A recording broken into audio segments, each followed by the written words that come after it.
ओम शांति। 14/3/2024 के साकार अनमोल धारणा युक्त मधुर महावाक्य हैं। मीठे बच्चे, तुम्हें पढ़ाई कभी मिस नहीं करनी है। पढ़ाई से ही स्कॉलरशिप मिलती है, इसलिए बाप द्वारा जो नॉलेज मिलती है उसे ग्रहण करो। क्वेश्चन है, लाइक ब्राह्मण किसे कहेंगे, उसकी निशानी सुनाओ। आंसर है, लाइक ब्राह्मण वह जिसके मुख पर बाबा का गीता ज्ञान कंठ हो। दूसरा, जो बहुतों को आप समान बनाता रहे। तीसरा, बहुतों को ज्ञान धन का दान पुण्य करे। चौथा, कभी आपस में एक दो के मतभेद में ना आए। पांचवा, किसी भी देहधारी में बुद्धि लटकी हुई ना हो। छठा, ब्राह्मण अर्थात जिसमें कोई भूत ना हो, जो देही अहंकार को छोड़ देही अभिमानी रहने का पुरुषार्थ करे। ओम शांति। बाप ने अपना और सृष्टि चक्र का परिचय तो दे दिया है। यह तो बच्चों की बुद्धि में बैठ गया है कि सृष्टि चक्र हूबहू रिपीट होता है। जैसे नाटक बनाते हैं, मॉडल्स बनाते हैं, फिर वह रिपीट होते हैं। तुम बच्चों की बुद्धि में यह चक्र चलना चाहिए। तुम्हारा नाम है स्वदर्शन चक्रधारी, तो बुद्धि में फिरना चाहिए ना। बाप द्वारा जो नॉलेज मिलती है वो ग्रहण करनी चाहिए। ऐसी ग्रहण हो जाए जो पिछाड़ी में बाप और रचना के आदि मध्य अंत की याद रहे। बच्चों को बहुत अच्छी रीति पुरुषार्थ करना है। यह है एजुकेशन। बच्चे जानते हैं ये एजुकेशन सिवाय तुम ब्राह्मणों के कोई भी नहीं जानते।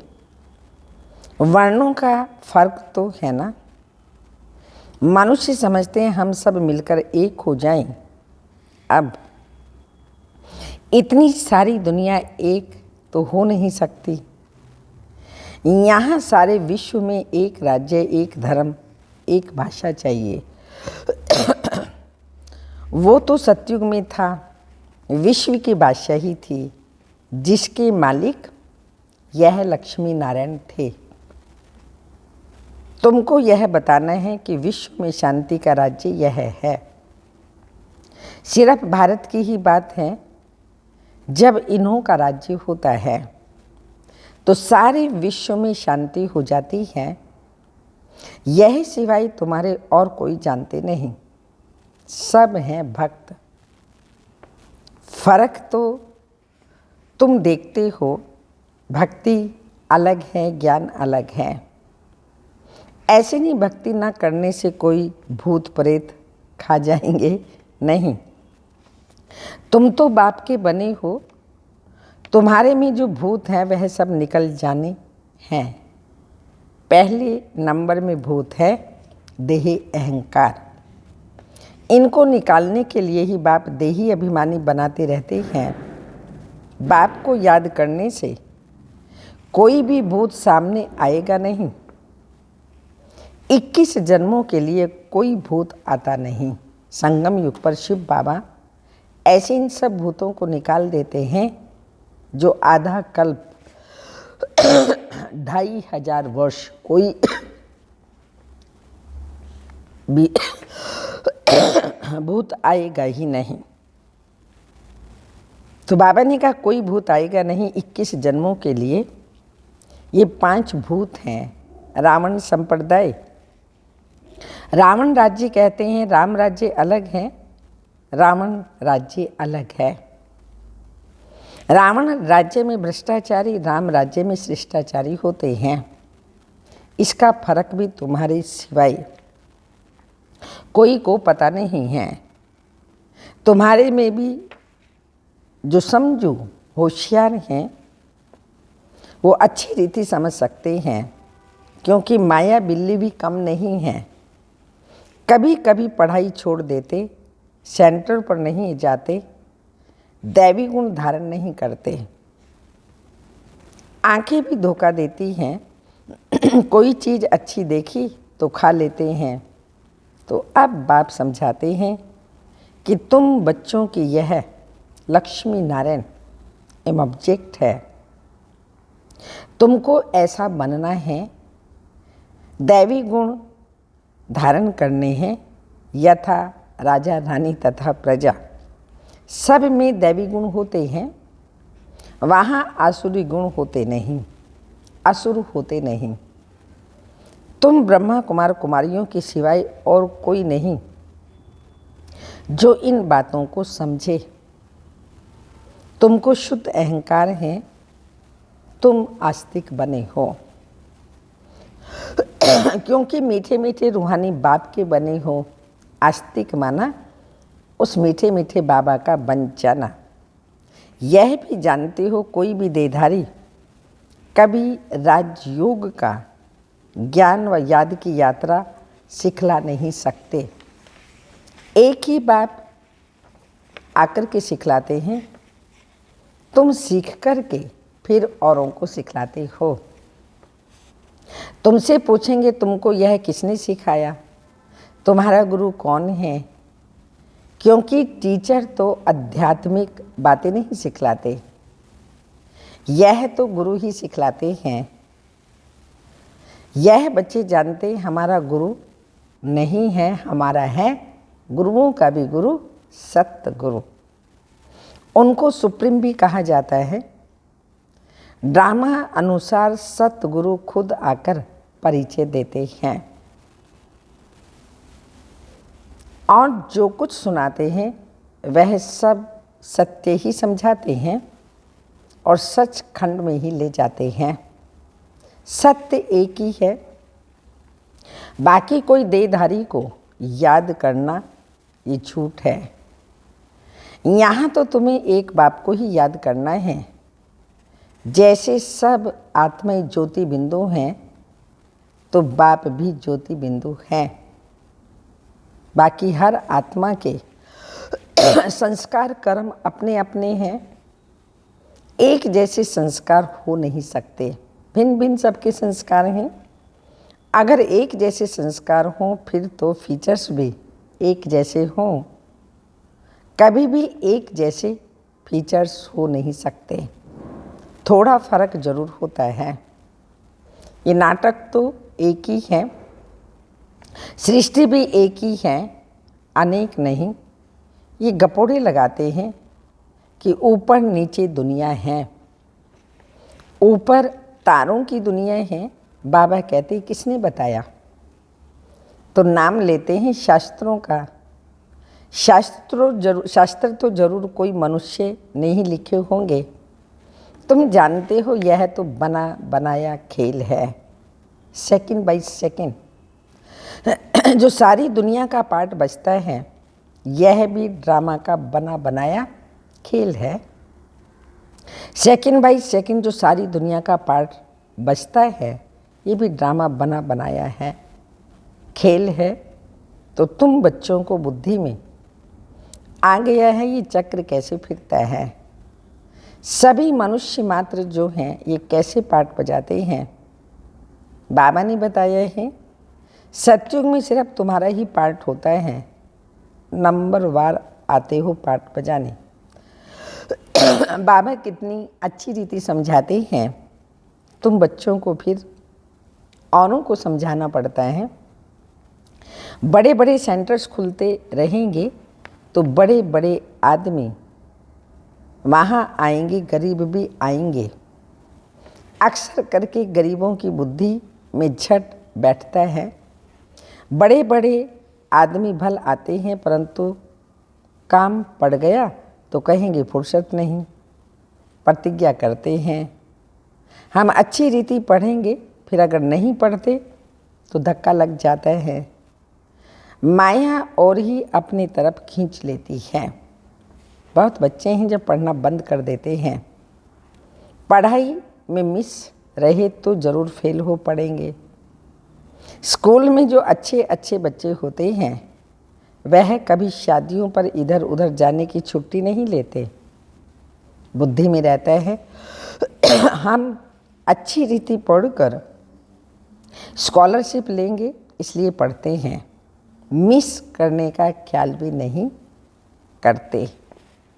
उनको पढ़ाई के लिए कुछ भी, पढ़ाई के सिवाय कुछ भी मीठा नहीं लगता। समझते हैं मुफ्त समय वेस्ट होगा, यहाँ एक ही टीचर पढ़ाने वाला है तो कभी पढ़ाई मिस नहीं करनी चाहिए। इसमें भी नंबरवार पुरुषार्थ अनुसार हैं।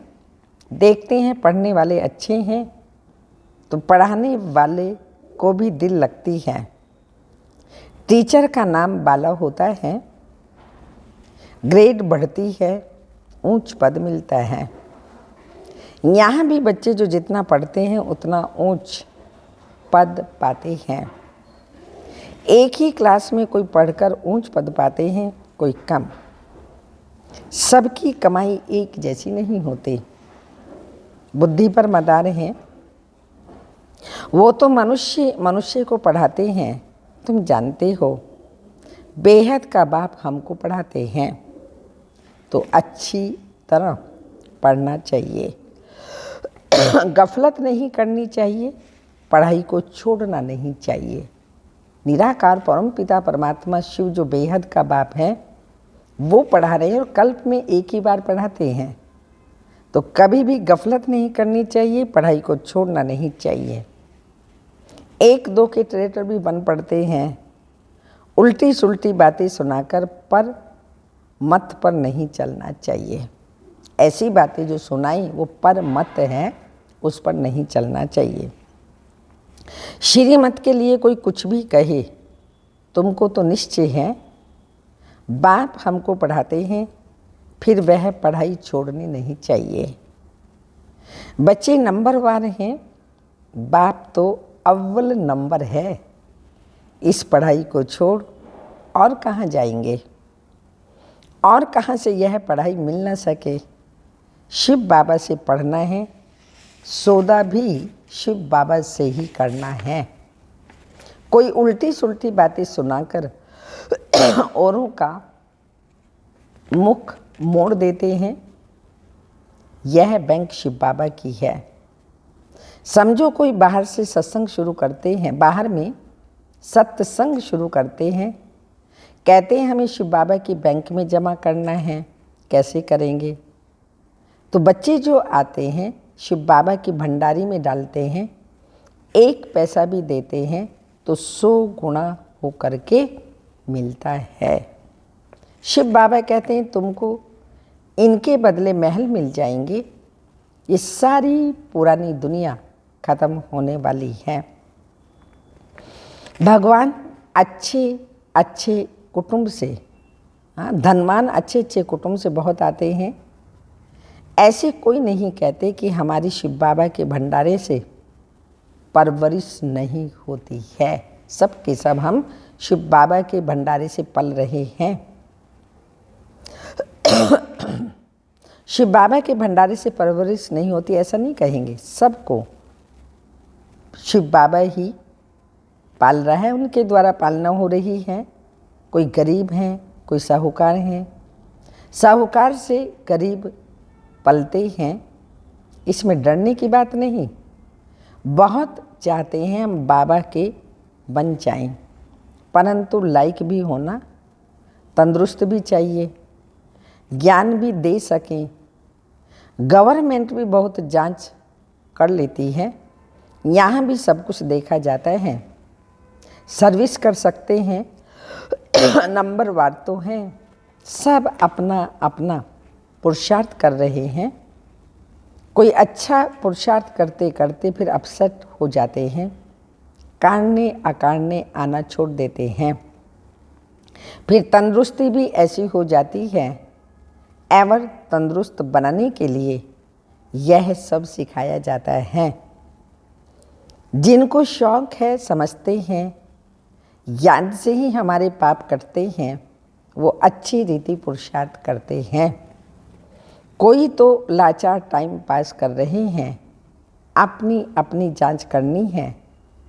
बाप समझाते हैं, गफलत करेंगे वो पता पड़ जाएगा। वह किसी को पढ़ा नहीं सकते।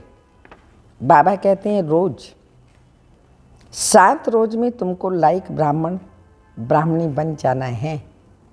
सिर्फ नाम का ब्राह्मण ब्राह्मणी नहीं चाहिए। ब्राह्मण ब्राह्मणी वह जिनके मुख से बाबा का गीता ज्ञान निकलता रहे, कंठ किया हुआ हो।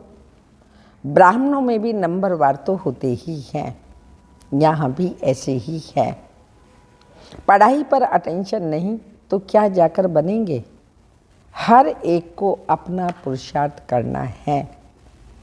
सर्विस का सबूत देना चाहिए, तब समझ में आएगा कि यह ऐसा पद पाएगा। फिर वह कल्पांतर के लिए हो जाएगा। पढ़ते पढ़ाते नहीं हैं तो अंदर में समझना चाहिए मैं पूरा पढ़ा नहीं हूँ, तब पढ़ा नहीं सकता हूँ। बाबा कहते हैं पढ़ाने लायक क्यों नहीं बनते। कहाँ तक ब्राह्मणी को भेजेंगे। आप समान नहीं बनाया है। जहाँ अच्छी रीति पढ़ते हैं उनको मदद देनी चाहिए। बहुतों का आपस में मतभेद रहता है। कोई फिर 1-2 में लटक कर पढ़ाई भी छोड़ देते हैं। जो करेगा सो पाएगा। 1-2 की बातों में आकर तुम पढ़ाई क्यों छोड़ देते हो, यह भी ड्रामा। इतना बाबा समझाते हैं फिर भी नहीं समझते तो बाबा कहते बच्चे ये भी ड्रामा, तकदीर में नहीं है। दिन प्रतिदिन पढ़ाई जोर होती जाएगी। सेंटर खुलते रहते हैं। ये शिव बाबा का खर्चा नहीं है, सारा ही बच्चों का खर्चा है। यह दान सबसे अच्छा है। उस दान में अल्पकाल का सुख मिलता है। इनसे 21 जन्मों की प्रारब्ध मिलती है, तुम जानते हो। हम यहाँ आते हैं नर से नारायण बनने के लिए, तो जो अच्छी रीति पढ़ते हैं उनको फॉलो करो। कितना रेगुलर पढ़ना चाहिए। अक्सर करके देह अभिमान में आकर बहुत लड़ते हैं, अपनी तकदीर से रूठ पड़ते हैं। इसलिए मेजॉरिटी माताओं की है। नाम भी माताओं का बाला होता है। ड्रामा में माताओं की उन्नति भी नूंद है। तो बाप मीठे मीठे बच्चों को कहते हैं अपने को आत्मा समझ, मामे कम याद करो, आत्म अभिमानी होकर रहो। शरीर ही नहीं तो दूसरे का सुनेंगे कैसे। तो यह पक्का अभ्यास करो। हम आत्माएं हैं, अब हमको वापस जाना है। बाप कहते हैं यह सब त्याग करो, बाप को याद करो, इस पर ही सारा मदार है। आत्मा समझना, बाबा को याद करना, इसमें सारा मदार है। बाप कहते हैं धंधा आदि भल करते रहो। 8 घंटा धंधा, 8 घंटा आराम, बाकी 8 घंटा इस गवर्नमेंट की सर्विस करो। यह भी तुम मेरी नहीं सारे विश्व की सेवा करते हो। इसके लिए टाइम निकालो। मुख्य है याद की यात्रा। टाइम वेस्ट नहीं करना चाहिए। उस गवर्नमेंट को 8 घंटा सर्विस करते हो, उससे क्या मिलता है। 1000, 2000, 5000, आजकल लाख मिल जाएंगे और कितना मिलेगा। इस गवर्नमेंट की सर्विस करने से तुम पदम पति बनते हो, तो कितना दिल से सेवा करनी चाहिए। 8 रत्न बने हैं तो जरूर 8 घंटा बाबा को याद करते होंगे। भक्ति मार्ग में बहुत याद करते हैं, टाइम गंवाते हैं, कितना कुछ भी नहीं है। हाँ, मिलता कुछ भी नहीं। कितना याद करते, टाइम गंवाते, लेकिन मिलता कुछ भी नहीं। गंगा स्नान जप तप आदि करने से बाप नहीं मिलता जो वर्षा मिले। यहाँ तो तुमको बाप से वर्षा मिलता है। अच्छा, मीठे मीठे सिक्की लदे बच्चों प्रति माता पिता बाप दादा का याद प्यार, गुड मॉर्निंग डायमंड मॉर्निंग। रूहानी बाप की रूहानी बच्चों को नमस्ते। हम रूहानी बच्चों की रूहानी माता पिता बाप दादा को याद प्यार, गुड मॉर्निंग डायमंड मॉर्निंग, ओम नमस्ते। धारणा के लिए मुख्य सार हैं, श्रीमत को छोड़ कभी पर मत पर नहीं चलना, उल्टी सुल्टी बातों में आकर पढ़ाई से मुख नहीं मोड़ना, मत भेद में नहीं आना। सेकंड पॉइंट, अपनी जांच करनी है कि हम कहाँ गफलत तो नहीं करते हैं, पढ़ाई पर पूरा अटेंशन है, समय व्यर्थ तो नहीं गंवाते, आत्म अभिमानी बने हैं, रूहानी सेवा दिल से करते हैं। ये सब बातें अपने आप से पूछनी हैं। वरदान, रूहानी अथॉरिटी के साथ निरअहंकारी बन सत्य ज्ञान का प्रत्यक्ष स्वरूप दिखाने वाले सच्चे सेवाधारी भाव। स्पष्टीकरण, जैसे वृक्ष में जब संपूर्ण फल की अथॉरिटी आ जाती है तो वृक्ष झुक जाता है, अर्थात निर्माण बनने की सेवा करता है। ऐसे रूहानी अथॉरिटी वाले बच्चे जितनी बड़ी अथॉरिटी उतने निर्माण और सर्व के स्नेही होंगे। अल्पकाल की अथॉरिटी वाले अहंकारी होते हैं, लेकिन सत्यता की अथॉरिटी वाले अथॉरिटी के साथ निरअहंकारी होते हैं। यही सत्य ज्ञान का प्रत्यक्ष स्वरूप है। सच्चे सेवाधारी की वृत्ति में जितनी अथॉरिटी होगी उसकी वाणी में उतना ही स्नेह और नम्रता होगी। स्लोगन, भाग्य का आधार त्याग है, बिना त्याग के भाग्य नहीं मिलता। वरदान, ब्राह्मण संसार में सर्व संबंध बाप के साथ अविनाशी हैं, तो दुख की लहर कैसे होगी। स्मृति भी सर्व खजाने व सर्व संपत्ति का श्रेष्ठ खजाना ज्ञान धन है। संपत्ति में भी सर्व खजाने व सर्व संपत्ति का श्रेष्ठ खजाना धन है, जिससे सर्व धन की प्राप्ति स्वतः ही हो जाती है। जब संपत्ति संबंध सब प्राप्त हैं तो बेगमपुर के बादशाह हैं। ओम शांति।